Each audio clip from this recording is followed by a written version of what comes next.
Cette année, on va fêter les 70 ans de la libération de Paris. Vous étiez au courant Non, pas du tout. Non. Qu'est-ce que tu sais un peu sur cette libération qui a eu lieu le 25 août 1944 ? Je sais pas du tout. Pas grand-chose. Je sais rien du tout. The liberation from Nazi Germany. Yeah. That's cool. Rien. Libération de Paris, je sais pas. Non.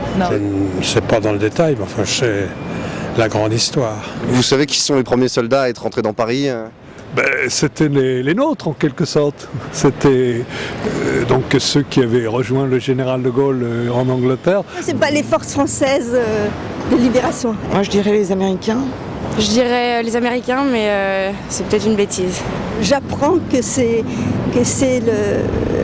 sont des Espagnols. J'avoue que je trouve ça cohérent parce que c'est des gens qui ont fui l'Espagne parce que c'était une Espagne fasciste. Ils se sont retrouvés face à une oppression fasciste, ils ont résisté contre cette oppression fasciste. Qu'est-ce que vous pensez du droit à la reconnaissance de ces soldats aujourd'hui ? Moi je pense que c'est très important. Qu'il faut effectivement faire quelque chose en leur honneur. Moi je pense que tous ceux qui se sont battus pour la France doivent être récompensés. C'est vrai que, par exemple, j'ai un a priori, je pensais que c'était les Américains. On voit beaucoup de photos historiques avec la libération, avec les Américains qui sont dans Paris. C'était les républicains qui étaient partis de chez eux, donc alors ils ont été mal accueillis en France, ça c'est vrai, en arrivant dans les camps de concentration à Argelès et tout ça. Et ensuite, ma foi, ils ont participé, ils se sont beaucoup engagés dans la résistance. Les Espagnols, je ne sais pas si beaucoup de gens savent que c'était les Espagnols en premier. Et du coup, ce serait bien d'en reparler et d'en remettre les choses au clair, quoi.